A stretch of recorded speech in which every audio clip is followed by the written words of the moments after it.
thank you all for being here today.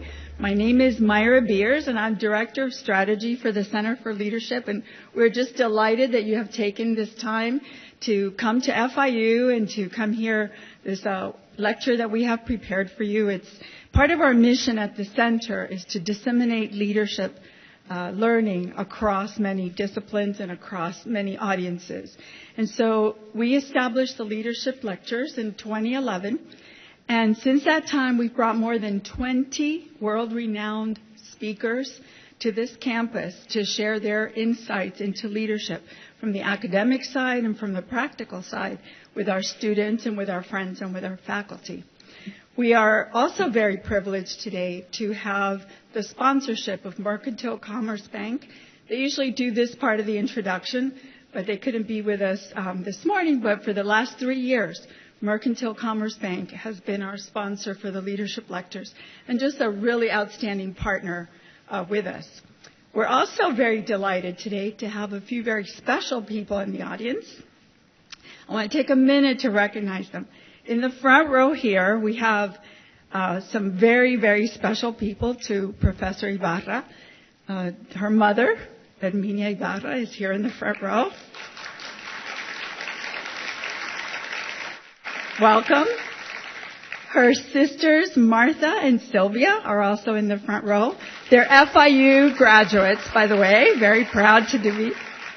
And also her niece, Lauren, who is also in the front row, who is currently a student at FIU studying criminal justice. And I understand she just got a very prestigious internship in Washington, D.C. for the summer. So congratulations. Congratulations. We are also extremely proud and delighted to have in the audience the President Emeritus of FIU and the founder of the Center for Leadership, Dr. Modesto Mitch Medic.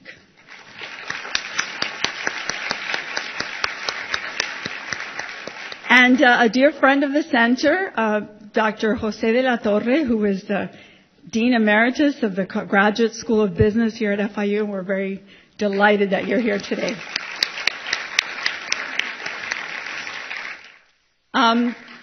At the center, our academic director is Nathan Hiller, and he's also in the audience, and he makes sure we get things straight. So, Nathan, thank you for being here.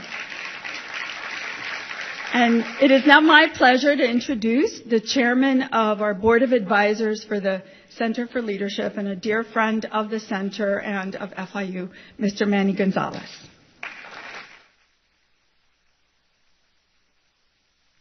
Thank you very much. Good morning. I'd like to welcome everybody, and of course welcome again to the great Ibarra family. We spoke earlier this morning, and as some would say, aquí tenemos tremenda barra. Thank you very much for all the honored guests we have today. I'd also like to recognize Athletic Director Pete Garcia, who's with us here today. Pete, thank you for coming very much.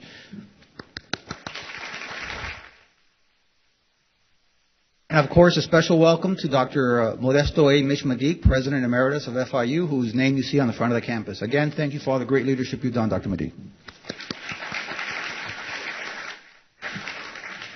Today, the Leadership Lecture Series is proud to welcome our friend of the Center, Professor Herminia Ibarra.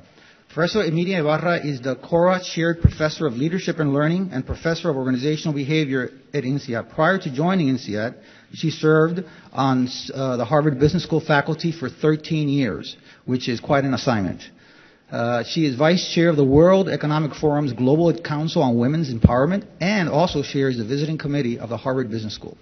She has also been ranked number 9 among the most influential business gurus in the world by Thinkers 50.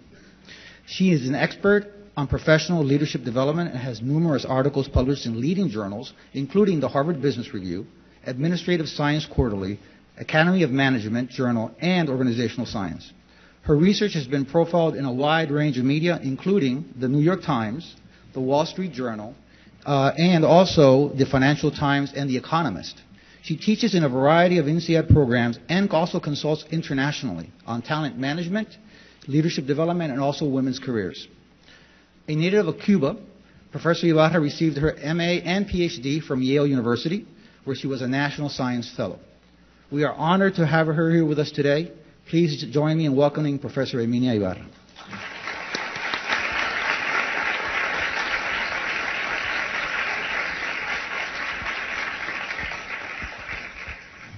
so much, Manny. Good morning.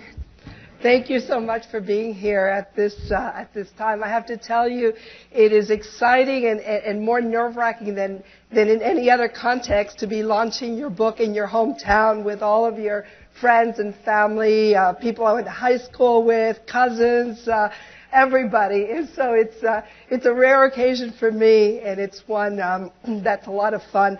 I'm also nursing a cold. You know, I have the fly into Miami, get the Miami air conditioning, get sick immediately syndrome. And so I'll do my best, but you may have a hard time with my voice. So I have a new book that I have just published, and I'm going to be talking about it. It's called Act Like a Leader, Think Like a Leader. Maybe okay, there we go. And it's a book that I wrote, well, I started thinking about, you know, our time lags in academia are not what they are in the business world. But it's, when I got to INSEAD now, almost 14 years ago, I had just written a book about how people change careers at mid-career. And it was not a popular topic with executive education and the Leadership Center because, you know, who wants to pay a lot of money to send people to learn how to leave their company and leave their jobs to be happier ever after? And so I was asked, can't you teach a little leadership instead? You know, something revenue generating. And I created a program called the Leadership Transition for people who were moving into bigger leadership roles, and very broadly defined, because you didn't necessarily need to be moving into a new job or getting promoted, but simply the scope of your responsibilities was expanding. And so I created a program about this topic, and this book emerged from it, from observing what were the things that people came there to do, what they were being sent to get better at, what were the things that they struggled with, how did they get around to getting better at it, and slowly but surely it became this particular project. And the funny thing is, when you are a lifer academic like me, so I went straight from college to graduate school to becoming an assistant professor, and I've been in academia ever since, and you start to get into a topic like leadership, people tease you a lot, as in, you know, those who can do and those who can't teach about it. I don't know. And, but I have to say that as I was working on this project, there were many episodes from my own experience that kind of started coming back to me. And I'll share one that for me has a lot of the elements of what I want to talk about over the next 30, 40 minutes or so. And this is a story from when I first joined the Harvard Business School as an assistant professor. I joined in 1989. And I will tell you very honestly that my first few years at it were absolutely miserable, in that I was probably the worst professor in terms of ratings in those first few years that they had probably ever seen. And, you know, and that's the product of going straight through, not having a lot of work experience when you start teaching. And essentially those MBAs felt, we've paid a lot of money to be here, and we don't want that model. We want the one who's having lunch with CEOs who can give us jobs and who has a little more gray hair. And it was not working out well. They wanted clear bits of advice and takeaways. I wanted to tell them about all the theories I knew about, and the communication wasn't happening. And it had gotten to the point where it was just simply not working, and so they kept sending in people to give me a little mentoring, to give me a little coaching. And I don't know if this has happened to you, but often these were very well-intended people who gave me essentially rather useless advice. As in, well, you just have to find a way to be yourself. You look a bit nervous, just work on your confidence, or find a way to be yourself in that classroom. And the problem was I was way too much myself. You know, I was absolutely gloriously myself, and it was not what was going to be appropriate. It was not working well. And then one day I had a colleague who was a very well-regarded teacher, who was a bit more irreverent and who would say all the non-politically correct things. And so he came and watched me teach, and he observed that I was very often kind of behind my desk, as protected as possible from the sharks in the audience. There were 90 of them in an amphitheater that looked, something like this, kind of a horseshoe, an arena where the gladiators there in the middle, hoping to survive it not as bloodied, or at least I was feeling more and more that way. And so he watched me over the course of the hour and a half, and afterwards came over to me. I still remember his words very well. He said, let's just start with the basics. I need you to know that you've lost the game the minute you walked into that room. And he said, and you've lost the game because you think that this is about the content of what you have to offer. And he said, let me just tell you something. This is nothing to do with the content. You're not going to get anywhere with these students until the moment when, the minute you walk in there, it's obvious to them and it's obvious to you that you own that room. And he said, now that's going to be a little bit challenging because they're there all year long in their assigned seats, and they do own the room, and you guys are just kind of rotating in and out. And you're not helping yourself much the way you are kind of hovering behind your desk. Because the only way, he demonstrated, the only way this is going to work out for you is that when you walk into that room from the very start, he said, imagine yourself a dog. And you're just going to go and do your business in each of those four corners of the room. And the first place you go is all the way to the back where people feel like they're protected. You're not going to go back there.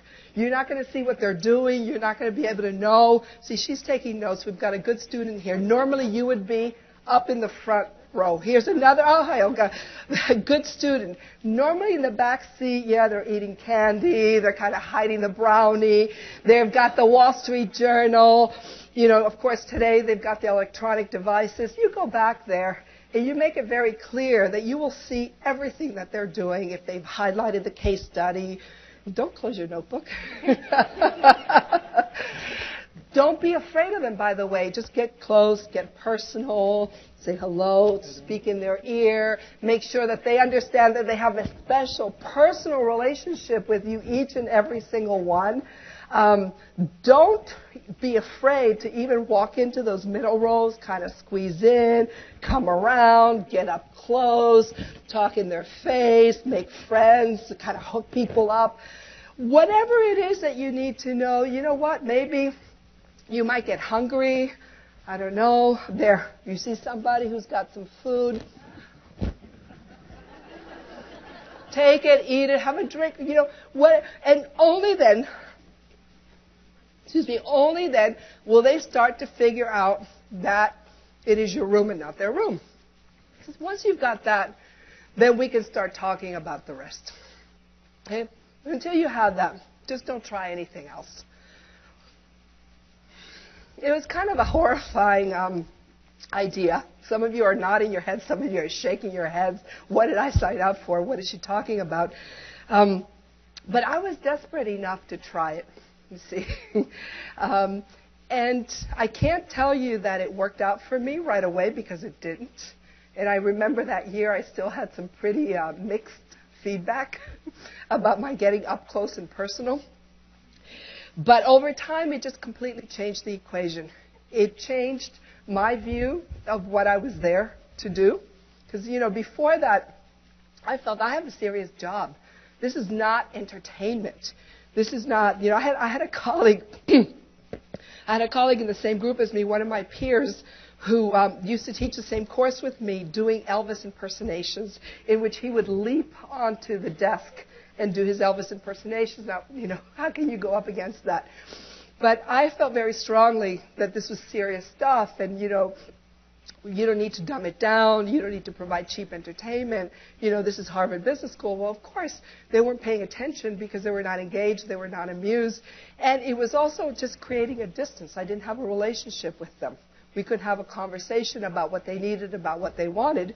And over time, not immediately, over time, just trying to do it a little bit differently, trying to do it in a way that was really maybe the most polar opposite of anything that would be natural for me to do. the polar opposite of what somebody would say, try to think about your authentic leadership. Well, that wasn't authentic, what I was doing going into the four corners. But it did become a very natural way to operate, and one that changed how I thought about what my job was and how I thought about myself and what I was there to offer. And I give this example as a kind of an illustration of the main point that I want to make, which is the reason why the book is called Act Like a Leader, Think Like a Leader, is that it's urging you to kind of reverse the usual process. Especially in business school where we're trying to be analytic, we think let's figure out the right answer first and then go and implement it. Or in terms of leadership development, figure out first who you are, think, assess, introspect, and then act in accordance to it. Well, what I found, not just in my own experience, but in studying people who were moving into roles that were completely different than anything they had ever done and knew how to do, that the think, then do wasn't working because your thinking is a product of your past experience and it's going to be limited by it. And I couldn't have thought my way into a more effective way of teaching my students, just like my managers couldn't think their way into a way of being more inspirational or visionary. They had to do stuff first, usually stuff that didn't feel particularly natural or authentic, and over time allow those actions to change the way that they think. Or another way of putting it, I have a model that talks about how do you get more outsight rather than insight, with outsight being the external perspective that you get from doing new and different things and meeting new and different people, which generates new experiences, new ideas that then you can reflect on, because if you start on the insight side, you are focused very much on the past. That can be particularly helpful, but in times when what's being asked of you is something very different, I found for my managers was not the most effective way to go at it. Okay? So, and in particular, if we start thinking about what I was studying precisely, which is how do we move into bigger leadership roles? Well, what does that mean? That means leaving behind the importance of your technical skill set, which is important, but as you start leading, pales in importance relative to your capacity to think strategically and set direction and your capacity to inspire people and get them bought in. What becomes important is your acumen and also those soft skills. If you haven't learned to use those before, the only way that you develop those is by doing what doesn't come naturally. And as we all know, in those cases, what got you here won't get you there. And that was the situation that people that I was studying were finding themselves in. So the three shifts that I want to talk about in that transition, which were the three shifts that the people that I was studying really needed to make, are the three shifts that are going to give you more outsight on what you're doing. One is, and the first place to start is your job, your activities, what you think your job is and how you go about it. How do you personalize it? What are the things you invest your time in?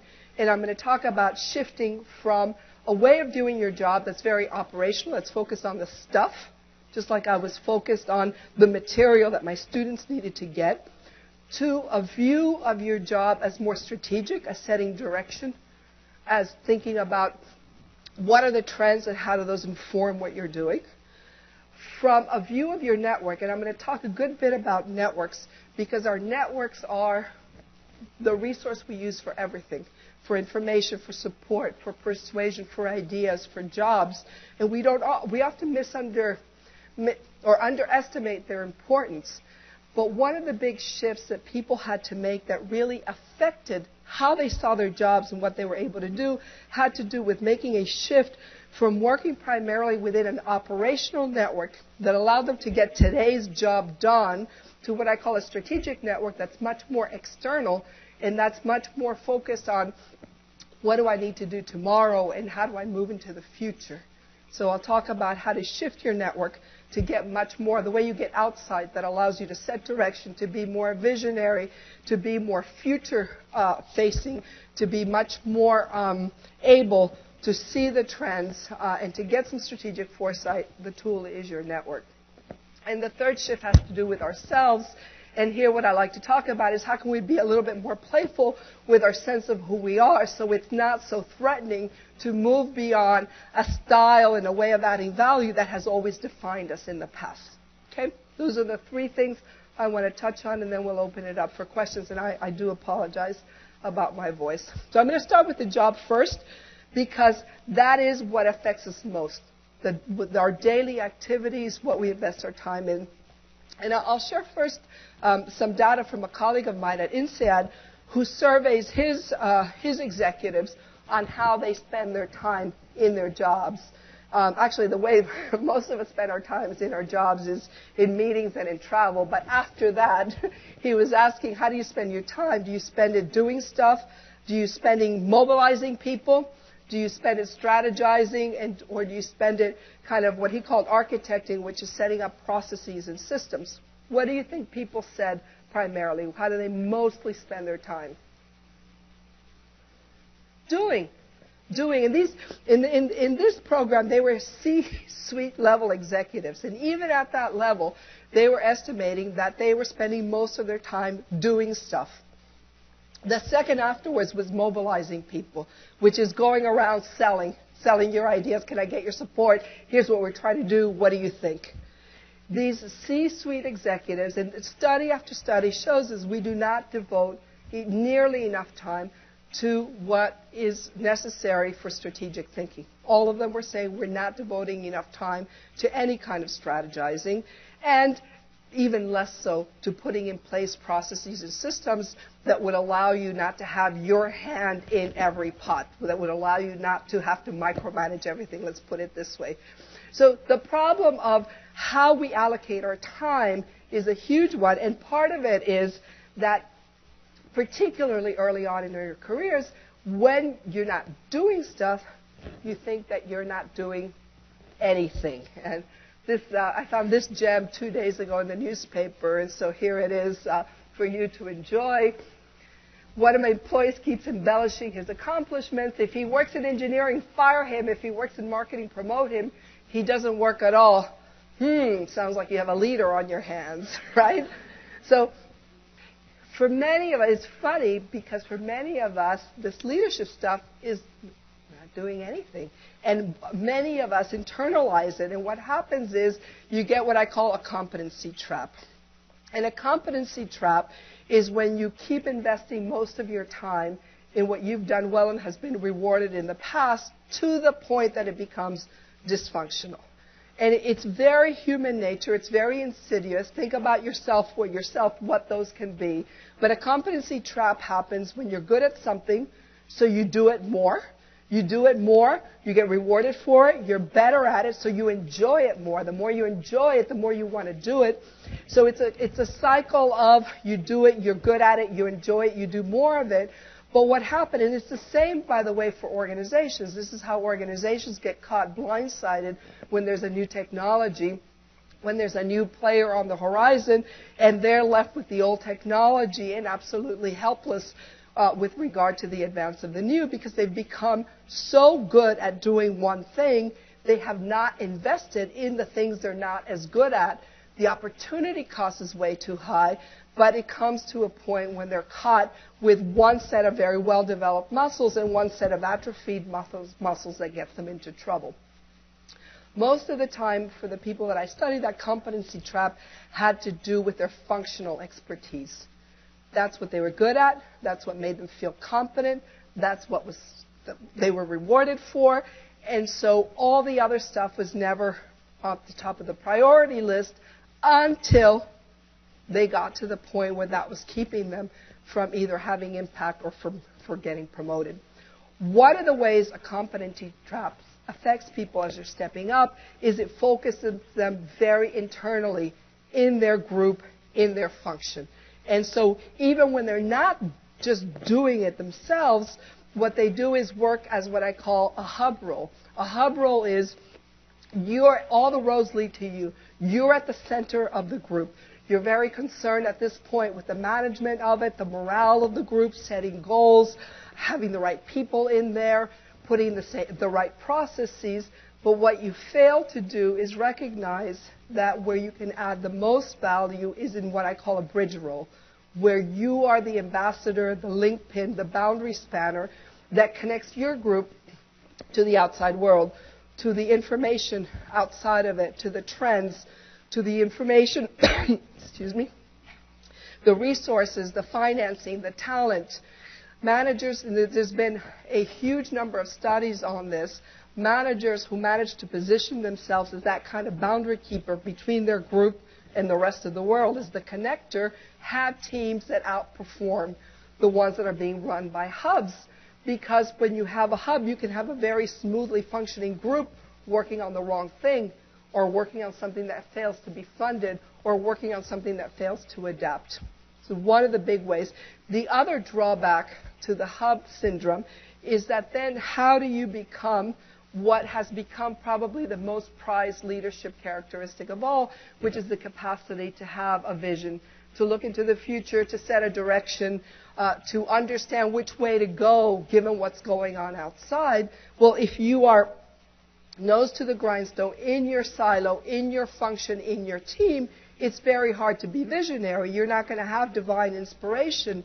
The way we become more visionary is by being out there in the world, talking to people, seeing the trends, seeing what other companies are doing, what's happening in other industries. And the more people hunker down into their hub roles, the less they're able to develop this kind of capacity. So a few very obvious things with regard to how you redefine your job, which is the first shift in making the transition to a bigger leadership role, is how can you invest in activities that get you more outside your group and more outside your function? Projects, extracurriculars, being able to figure out how to make strategy your day job on a regular basis. That's something you do once a year at some kind of strategic planning offsite or brainstorming meeting. And part of it, a huge part of it, and I'll say more about that later, is how do you start also then changing a bit your style so that you can delegate more of the routine work and free yourself up to do this stuff that is that's higher value added. Okay? That's the first one. How do you redefine your job so it's more strategic? The second aspect I want to talk about is how do you now start reshifting your network so that it allows you to lead with greater impact. So it gives you more information, more ideas, more possibilities. And that means diversifying your network. Now, it always seems a very obvious thing. People nod their heads, but it's not such an easy thing to do.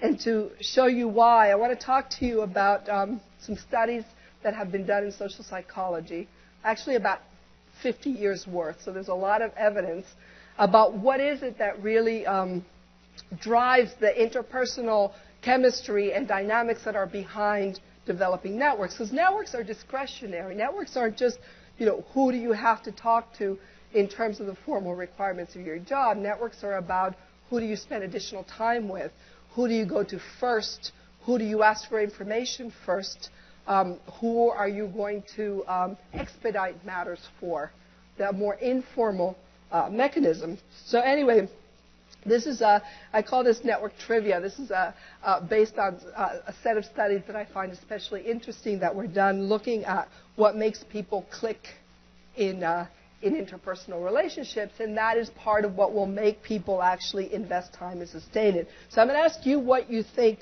this research had to say created chemistry in personal relationships. And your options are, you can see them, intelligence.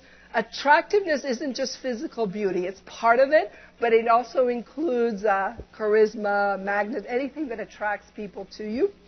Similarity, frequent contact, and power or status. Okay? I'm going to ask for a show of hands. All right? How many of you say it's intelligence? Okay, I got one hand or a couple. Attractiveness. Okay, we've got some strong votes for that. Similarity. I'm not going to try to count. That looks like so far the most. Frequent contact. That looks about the same as attractiveness. You can gauge me if you think that's right. And power status? Okay. All right. So the majority wins. It is similarity. Although if you if you said attractiveness, you were not far off. Why is that? If you said attractiveness, you're not far off. Why is that? What do you find attractive? Somehow, mysteriously, you meet somebody, they remind you of you, they dress at the same shop, they went to the same school, and all of a sudden, from that point, small thing you have in common, you have basically given them the benefit of the doubt and jumped to, maybe we can work together. We should probably be able to do something together. It's very, if you remember, Malcolm Gladwell wrote a fairly best-selling book called Blink, and it's about how the kind of dynamics of first impressions. Well, a lot of the first impressions is like me, not like me, friend, foe, stuff in common, not in common, part of the same tribe, foreigner, different tribe. Very unconscious, very implicit, but immediate benefit of the doubt for those who are pegged as similar.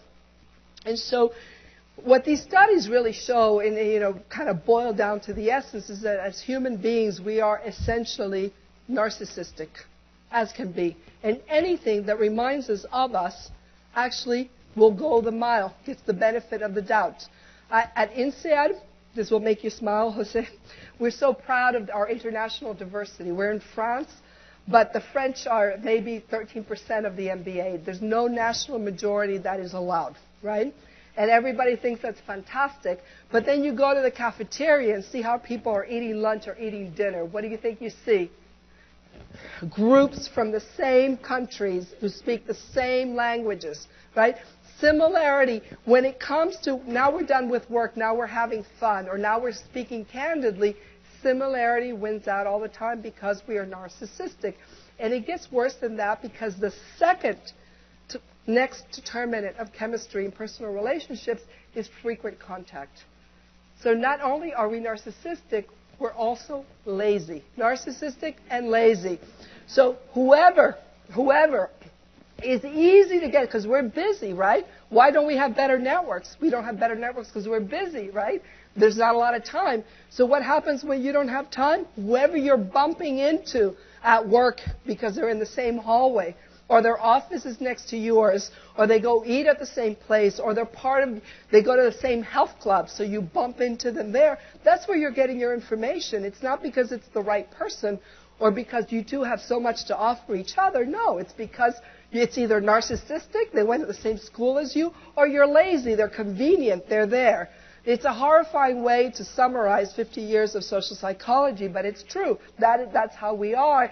And it doesn't make for networks that allow us to set strategic direction for the organization, that allow us to find the most interesting collaborations, that allow us to be innovative, and that allow us to do all of the things that add value once we're moving into a leadership role, and the technical basis of what we're contributing is not the most important thing. What becomes most important is our capacity to mobilize people towards the right things or around the right projects.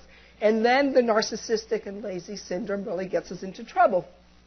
And so if you look at the research on networks, their effects are pervasive, and particularly when it comes to innovation. When it comes to innovation in organizations, I have a colleague at the University of Chicago, Ron Burt, who studied in great depth at one time the Raytheon in Massachusetts. And he did a very thorough study in which he had people contribute their ideas for key changes in the organization, for key innovations. He had them rated by expert panels within the organization for their innovativeness, and he studied people's networks. What happened was the most innovative ideas were those of people who had networks that extended outside their unit, outside their function, but most people's networks did not. And so their ideas never got anywhere, right? So our networks give us all of these things, but only when they're the kind of networks that can produce these things. So we have to look a little bit more closely. And what I have found, my PhD dissertation was about informal networks and how they form and how people use them. So I've been looking at this topic for 25 years, and I've been teaching people about it and actually giving them questionnaires to assess their networks for as long. And what happens is our networks are never as good as they need to be because of the narcissistic and lazy principle. Most people contacts are too internal. That's part of the laziness. So if you kind of list things out, most people's contacts are inside their department, inside their organization. Oftentimes, they are who we have clicked with in the past, so we keep asking the same people for advice, for counsel, for coaching, for mentoring, even though we're moving in a different direction and maybe what we need is different and what we have to offer is different.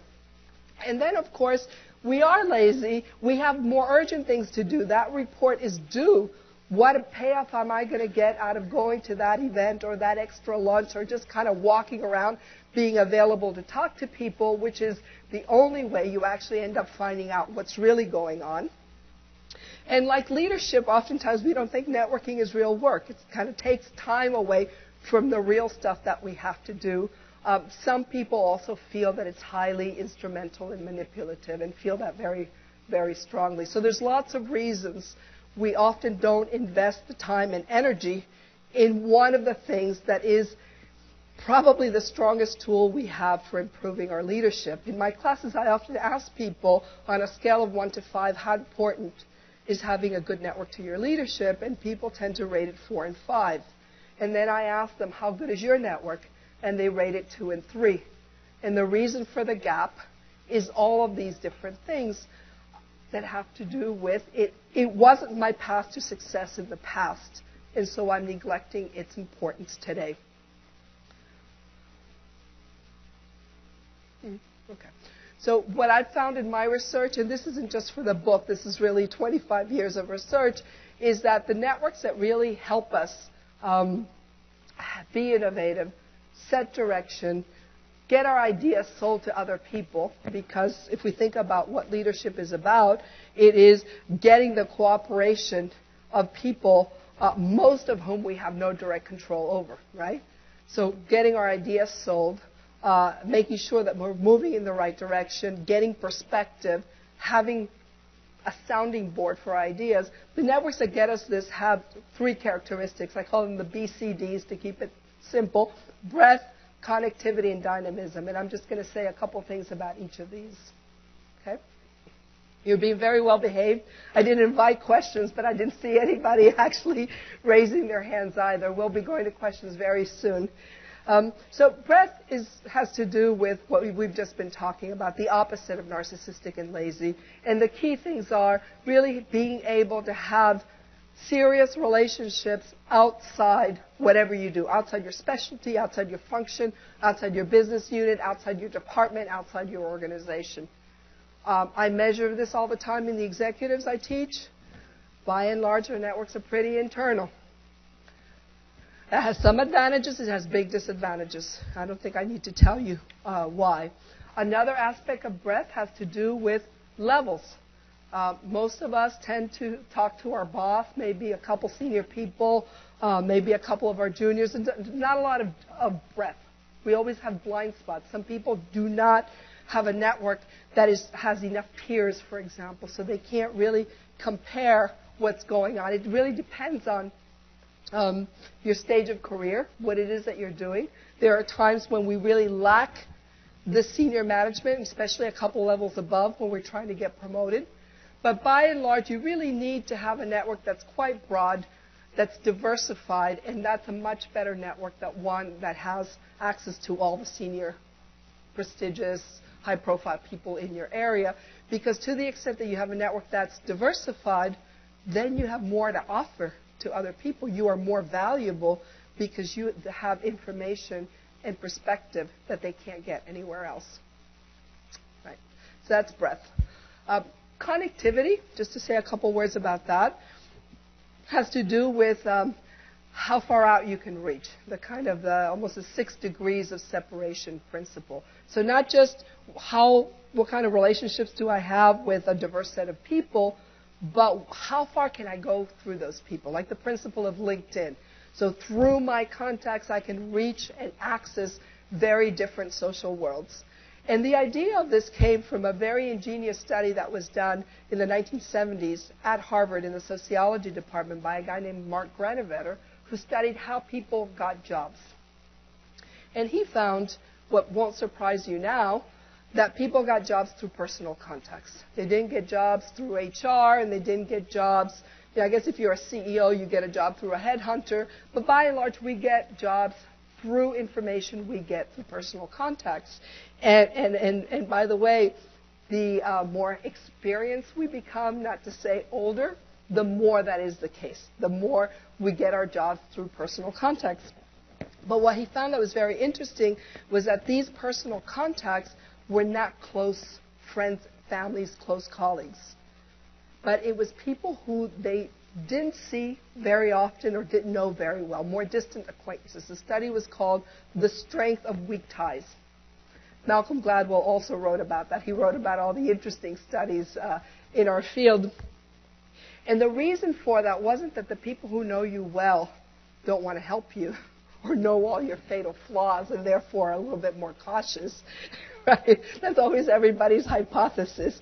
The reason for it was that the people who know you well and who are close to you, they have the same information you have. You're not going to get anything new out of it. There's nothing new circulating, in fact. And the reason for that is the tendency of our networks to close up. So you have a couple people you're close to, you introduce them, you invite them to dinner together, and all of a sudden, it's a cozy, cohesive circle where everybody knows everybody else, and no air comes in. Now, it's comfortable, it's cozy, it's the way you get trust, it's the way you get cohesiveness, but you could very easily and happily and cohesively go off the deep end on the wrong thing because there's nothing new. It's an inbred network, right? And so the second aspect of having a network that's effective, it's not just that it's diverse, it has to have inroads, bridges, connections to parts of the world, to parts of your industry, to parts of the business world or your profession that you don't have direct access to. And that's how you stay fresh. And that's how you also remain useful. Because if, in fact, your network's a cozy circle where everybody talks to everybody else, you are literally redundant. We remove you, nothing changes. Everybody's got the same access. And this was something that I have been asking people to measure their networks on, again, probably over the last 20 years in teaching. And people tend to create networks where everybody knows everybody else, and it's very cohesive and very dangerous, particularly in today's world. So not only do you need to diversify your networks, you need to make sure that they connect outwards and that they take you to different social worlds and they allow you then to be the matchmaker, to be the connector, to say, hey, okay, I have relationships at this other institute, or I have relationships in this sector of the government, or this network of entrepreneurs. Let me introduce you. Let me connect you. That's a great idea. I've seen a need over there. Let me put you together. When you can do those things, your capacity to add value is huge, but you can't do it in a narrow and closed-up network. The last one is dynamism, and it has to do with the extent to which our network's growing and evolving as we do, as opposed to always talking to the usual suspects first and foremost. And that has implications for all different kinds of things, but one of them, which we often don't think about, is illustrated here. This is one of my favorite cartoons that I showed to people when they're leaving one of my executive programs at INSEAD. So, if we do a good job, people are excited. Hey, I'm going to transform myself. I'm going to be a collaborative, authentic leader, and I'm going to, it's just going to be fantastic. And they get back to work or they get back home, and, I basically say this woman could be the team, could be the boss, could be the partner, the spouse, could be anybody, but, they don't believe it. They're basically saying, if I just ignore him, he'll come down, he'll forget about it, he'll go away, right? And it's true. It's true, and I know this from my study of people who make career changes at mid-career. Your network that's known you forever, they mean well, but they can't see you doing something new and different. They can't see you in any other capacity, and in fact, seeing you try, even for something positive, like becoming a better listener, is highly suspicious because they already know who you are, and you're not going to fool them. which is why another reason why your network needs to evolve and grow, because you need other people for whom your tabula rasa and your projects and your ideas are not crazy things, but perfectly plausible because they have not already formed and set their views about who you are and who you can be. So breadth, connectivity, and dynamism in your networks, and needless to say, investing time in making them that way, because it's hard work and investment like anything else. The ways you do it are not rocket science in the least. We all know you sign up for projects, you get people to introduce you. Now, you create a LinkedIn group, you create a breakfast group, you sign up for stuff, you chair, you introduce panels, you organize them, anything active. All this list of things is very, very obvious. The thing is, we don't do it if we don't think it is critically important, not just for us, but for our ability to add value to our organization. So it's a real mindset shift about the extent to which our job starts to have a huge networking component. One example that I love about this is how a friend of mine did it. She's a real networking monster in Boston when I lived in Boston. And what I loved about the way she did it is because people often assume that you have to do something you don't especially like pick up golf or, So you think, okay, the people I need to network with, they all do this, and I hate that. I'm not going to learn that. I don't want to do that. And she did it the other way around, and I've seen countless examples of this. She loved the theater.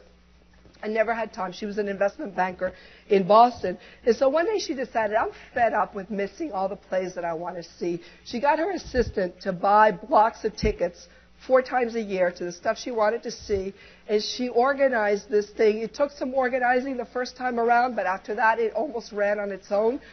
A fast buffet dinner at the Four Seasons in the Theater District in Boston.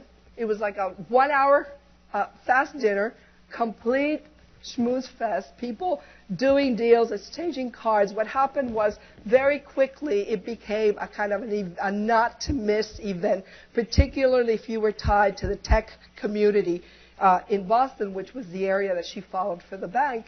And then everybody would go to the theater afterwards. So she's hit all the birds with one stone. She gets to do what she likes. She's the kingpin of the whole thing. She's in the position to invite. People are knocking on her door, and it's all working because they're doing business and at the same time having a lot of fun.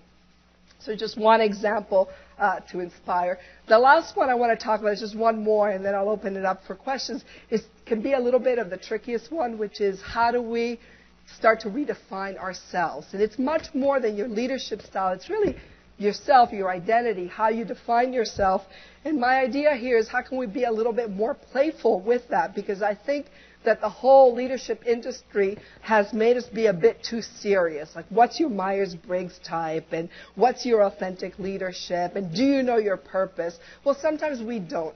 And what I found is that although authenticity has really become the standard, and I have to say, I have nothing against authenticity. We want to be authentic. What I have observed watching my managers is that a lot of transitions to bigger leadership roles, what they require of you, like my transition to becoming an effective teacher at Harvard Business School, make you feel like a fake because what you have to do doesn't come naturally. You haven't done it before. It's almost even like learning a new language. It's not fluid. It is contrived. You're really thinking about it. You can't be spontaneous. And so it seems to go counter to what you've been taught about working from your strengths, being authentic. Could I work from my strengths in order to become a more effective teacher? At that time, absolutely not. I had to build a whole new set of communication skills. I had to work from my weaknesses to make it happen. And so I was really struck watching people where they really stumbled, where they had a hard time getting traction on the things that they wanted to develop. It was always on the stuff that most violated their sense of self. However, what violates our sense of self can, for one person, can seem very trivial to another, and that's why it's so important to understand it. I'll give you a few examples. A big one for a lot of people is when you're taking charge, and this tends to be more junior, for the first time in a really huge stretch role. You feel like an imposter. You feel like you're not qualified. And you feel like having to act confident and really rally the troops means you're not being transparent. You're not sharing. You're not being transparent.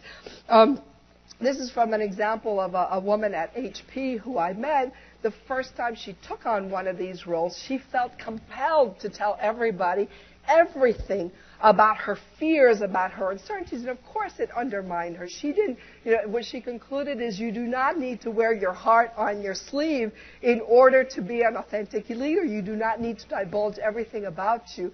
But that's a very classic kind of situation. Another one is when you really move from having good ideas, having the right analysis, having the right answer, to a situation where what matters more is being able to sell them. And it's almost better to have a flawed idea or a flawed solution that you get people to accept than the perfect solution. For a lot of people, that is a violation of their professional values. And that's certainly not authentic. And what's more, spending time cultivating that capacity to sell is being manipulative. And this is a quote from somebody. She was the CEO of an important transportation company in Europe. And she had been highly, highly effective, but her boss, who was the chairman of the board, felt that she was not an inspirational leader. It was always coaching her, giving her a little feedback about what he was expecting. And so I challenged her a bit. I said, well, it sounds like he's telling you don't just work from the facts and figures. He wants more of the human side. Can you tell a little story? Can you share more about yourself? And this is what she said to me. We're in danger today of being mesmerized by people who play with our reptilian brain. For me, it's manipulation. I can do the storytelling, but I refuse to play on people's emotions. If the string is too obvious, I can't make myself do it. Now, is she authentic or is she rigid? Which one? She felt she was authentic. But you see my point. She's at that juncture. She's always excelled by having her facts and figures perfectly straight. The argument is bulletproof. And now what people want is a credibility on a different basis. They want credibility in terms of who are you, what do you stand for, what do you mean to me? And having to shift to that kind of model made her feel that it isn't me. I'll give you one last example. This one amuses me a lot because and it has to do with why is it that we don't learn more from negative feedback. So I'm sure you do this here, as we do at our leadership center, is we give executives 360-degree assessments on their leadership style. And what happens when you get a 360-degree assessment, right? You rate yourself here, and how do other people rate you? Here. You always have that little reality gap between how you see yourself and how other people see you. And then you start talking to people, and they say, well, yeah, I've seen it before. So in fact, it's not that they're not self-aware. They've actually heard it before, and you get to digging deeper and deeper, and what you get is a situation like this guy who was constantly being rated as having low emotional intelligence. Okay? His people said this, he has low emotional intelligence, very little self-control. You don't do things his way, he will lose his temper, he will make you feel useless. And of course, he was shocked until he divulged that he had heard this before.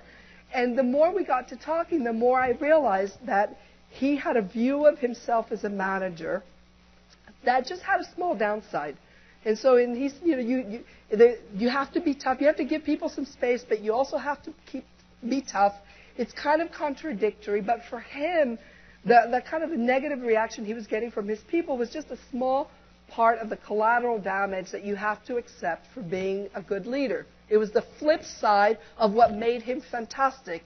It was like, the one I hear the most is, yeah, I can be a bit hard on the team, but they learn so much. We call this positive illusion in psychology, and that is not only do you cast your fatal flaws, and these are not even leadership styles, these are fatal flaws.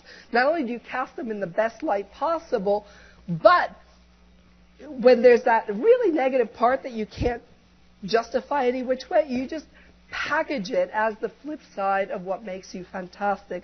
I'll show you just a tiny clip to illustrate this.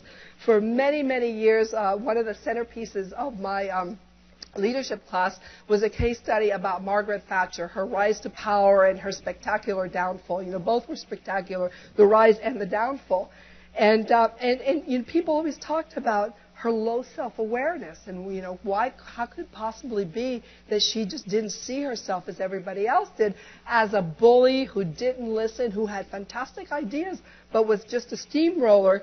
And I always speculated about how she saw herself. Well, look at this clip. When I'm out of politics, I'm going to run a business. It'll be called Rent a Spine. When I'm out of politics, I'm going to rent a business. I'm going to create a business. It will be called Rent a Spine. For her, of course, she was a bit of a bully, but she was the only one with the backbone to get it done, and thank God she was doing it, right? Flip side, it's just a small price that you have to pay for all the good. Anyway, on this one, what do you do? The only thing that you can do when you come to these situations, like I did with having to claim the room when all I wanted was to get my theories across, is how do you think about it in a way of being more playful with yourself? You don't have to commit to being that kind of obnoxious professor, because I was seeing the people who did it, who's only providing entertainment and, you know, playing these power dynamics. I don't have to commit to that. I just have to try it and see. I just have to experiment with a few different possibilities. One of my favorite writers who's an artist, he wrote a book called Steal Like an Artist, and he talks about how artists essentially assimilate whatever they can, taking bits and pieces, and of course they make it into their own by putting the pieces together in very different ways, but recognizing that there's nothing original that you could possibly come up with. It's all in how you put it together. And when you couple that with taking an approach where you're learning, you're not saying, I'm going to commit to be, you know, that caricature leader in the Dilbert cartoon who basically does nothing or is manipulative or evil. You know, you have all the bad archetypes of leaders in Dilbert. You're not going to commit to being that. What you're going to commit to doing is experimenting with other ways of doing what you do until you find something that works. And in that process, I call it don't stick to your story, you have permission to be divergent, to not always stick to what you've always done, because, in fact, a definition of authenticity that's based on how you have always been is a straitjacket rather than something inspirational. And so I'm going to stop here. These are my 3 recommendations to develop your leadership, to develop your outside, redefine your job, stretch it, make it more external, redefine your network, also stretch it and make it more external. And the same applies to you. Don't just be yourself in the guise of authenticity, because often that's excuse for very bad behavior. And so before my voice goes away, I'm going to stop here, and you will tell me how much time we have for questions.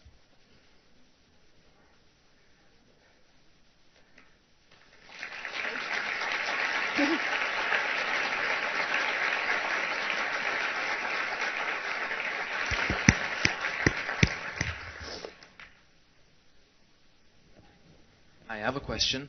It seems like a precondition for most of your tips, except for redefining yourself, is that you're in an organization that has a supportive culture and a climate that allows you to expand your network, that allows you to maybe play with your responsibilities in your role. What would you do in an organization that doesn't really have that? I mean, I don't think there are a lot of organizations that are completely devoid of things that are positive, but there are that kind of stymie, especially in middle management. They don't get to expand as much as they would like to.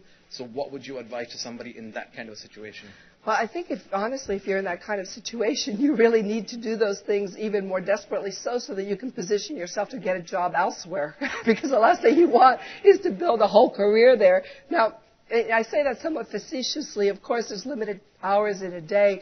But there are times, and I saw this when I studied people changing careers, when you basically have to look at it as two jobs. You have your day job, and then you have whatever spare time you can find in your lunch time, in your evenings, in your weekends, in your vacations to grow it out. Because when I talk about redefining your job, it includes all the extracurricular stuff. It doesn't just mean what you do inside the day job as it's defined today. And with the network, it's the same. I mean, most of the time, or a good bit of it, you're doing outside your daily schedule. So I would say it's even more important. Actually, just to touch upon that again, regarding networks, what would be, in a non-empirical way, a way of judging whether your network is actually of good quality, rather than just expanding and having multiple people who you can connect with, but actually measuring the quality of that network? But I think it's interesting the way you put it. Some people have a perspective that is, I'm building up my network, just like I'm, getting my LinkedIn connections to 1,000 or what have you. But that's not particularly productive because you don't know the value of it until you use it. And so a way of gauging it is to be using it constantly, not just for yourself, but also you being able to offer things to other people and just see the value that you get or that you bring is the measure of it.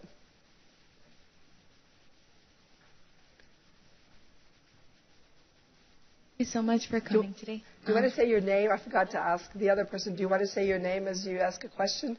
My name is Denise. I work in the library, and I actually wanted to ask, for people who are just starting out, how do you maintain your network, like the people in your network? Like I graduated, so I have professors who I kind of want to, keep in touch with in case I need a letter of recommendation or something. Yeah. So how do you have any advice on maintaining your network or?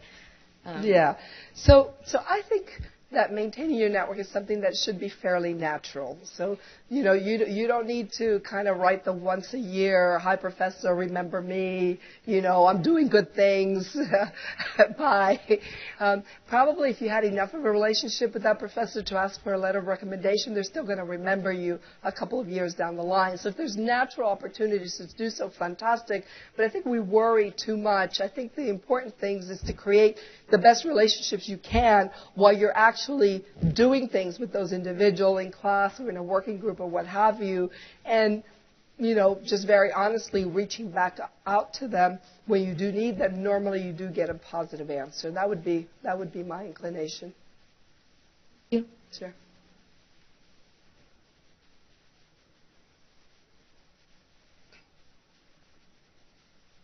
Hi, how are you? Hi. My name is Carol Bonacosa, and I'm an alum from FIU. And I had a question. I loved what you said about the definition of authenticity and how it holds us back and the hub roles that new leaders tend to gravitate to. Mm. But my question to you is this. I get the question from new leaders about what percentage of my time should I spend working and what percentage should I spend supervising? And so there's doing and supervising. Yeah, so because supervising is work. Because they got promoted because of their strength and their ability to produce, and now all of a sudden they're leaders and they have trouble transitioning to leadership roles and using others to do the work they used to do. So my question is, how would you answer people that? Have trouble with that all the way up the ladder, so they're not alone. There isn't a set formula for that because it's going to depend also on the capacity of the people in the team. It's going to depend on a lot of different things. I think you just need to look at it in a fluid way. So if you start and the amount of time you're spending doing the same stuff relative to supervising is still the same a year in, 2 years in, 3 years in, that means there's something wrong.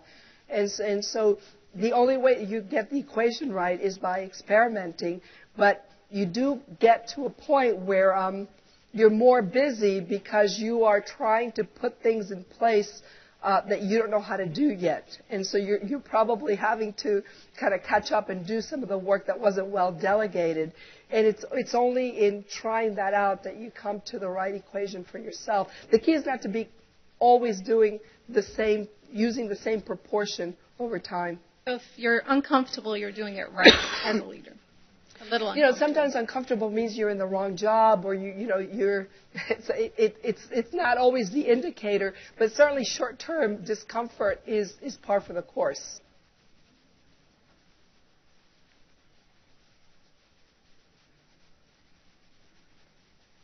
Hello, Herminia. Jose de la Torre. Yes, I know. I was wondering if you would be willing to comment on the role of social media in terms of creating and supporting networks. With things like, I'm very old-fashioned. I believe my networks have to be face-to-face and have to be people that I know. I get every week 10 requests for joining in LinkedIn.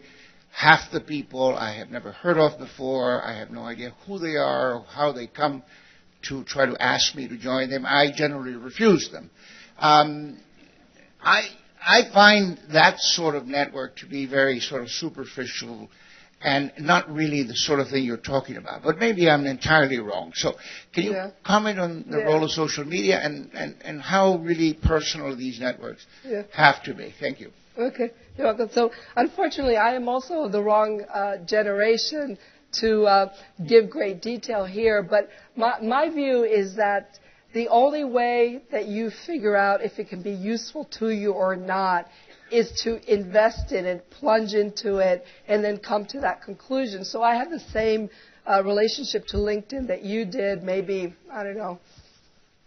8 years ago or something like that. And then I decided to kind of take the plunge, and I found it useful for my role, which is it's a great platform from which to broadcast your articles and blogs and so on, but I certainly don't use it to look for jobs or to kind of network in any other way. But I can tell you from just conversations with my students, they have a completely different attitude towards it. They use it on a daily basis. They get to know people through it that then become face-to-face contacts, and they leverage it in ways that they cannot live without professionally. But I think you only learn how to do those things by trying it. I have the opposite. I mean, I barely use LinkedIn these days. I was one of those who kind of tried to build up the number of contacts. Now I've got everybody there, and now I don't even look at it. But I've had a very different experience with Twitter that I was forced into kicking and screaming, because when you publish books these days, you're not allowed not to be on Twitter. And I have found that to be a fantastic platform for very quickly not just sharing articles that you've enjoyed, but getting to know people on the basis of similar interests. And I have made a wealth of face-to-face relationships that actually first developed through that. But I had to invest a good 6 months when I was trying to learn different ways of using it and build it up. And so I think the trial and error way is the only way to figure out. And also talking to people who are younger than you. Talking to people who are my colleagues who are younger than me. And also in my cases, I was in France, and we tend to be very far behind technologically. People who had just come from the United States, and especially people out towards the West Coast, were the best sources of ideas about how to use it. But like anything else, you have to invest to see in what way it may be useful to you. Herminia, welcome to FIU, and it's great to see you, even though when I look at you, I see, one of my many failures, and it is my failure to attract you to come to FIU, despite repeated efforts, over the years.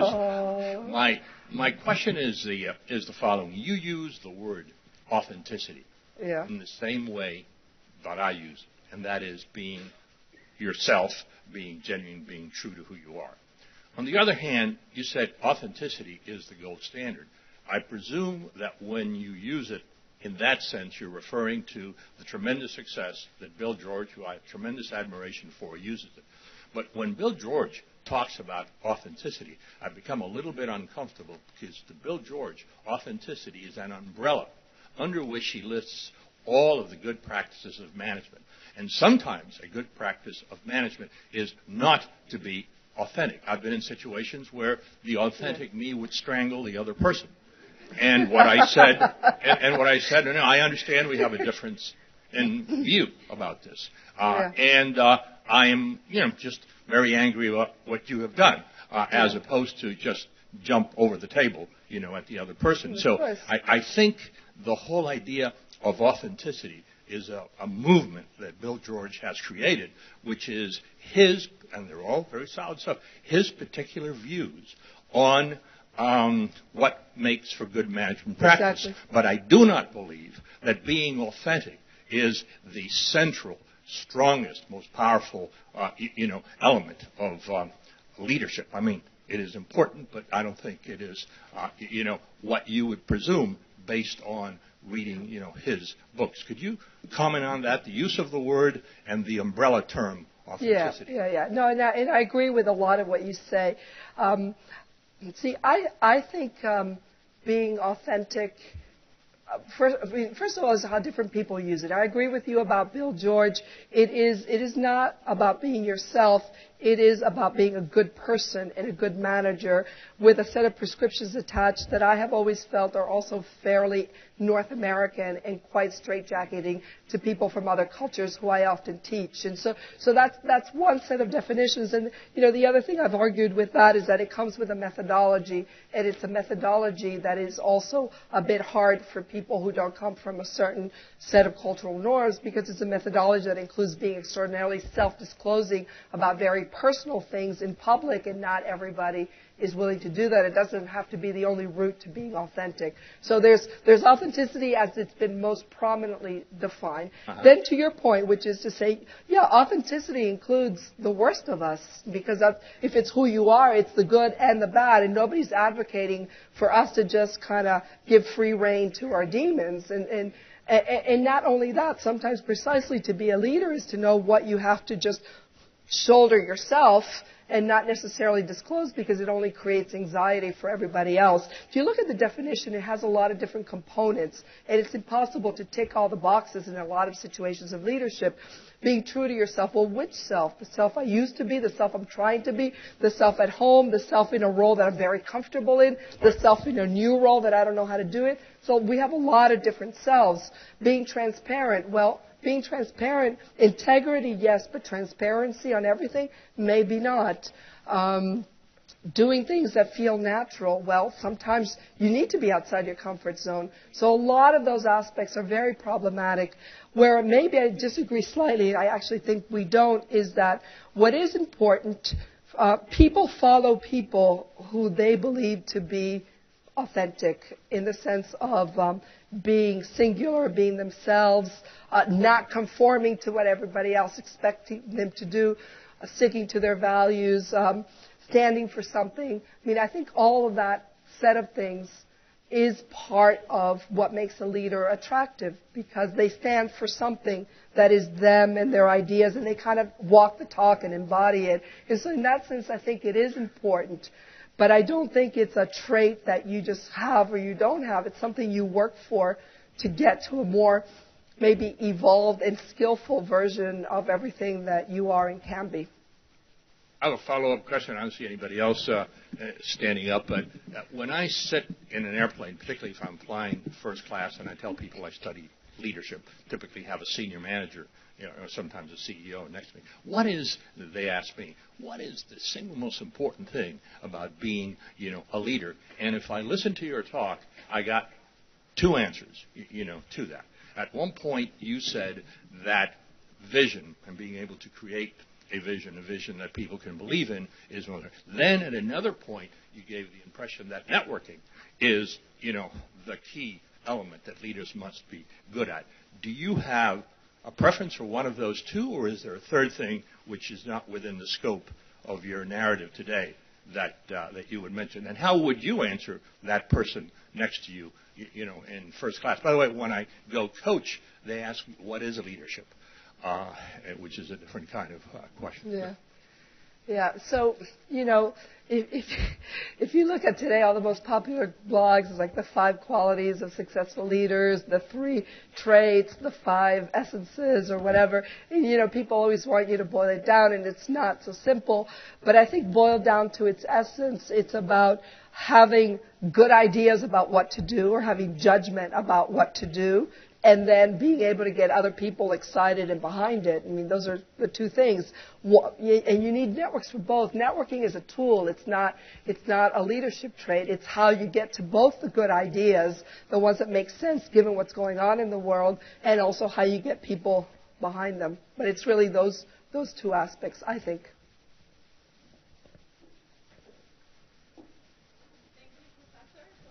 Being here. Thank you, Myra, for inviting me and organizing.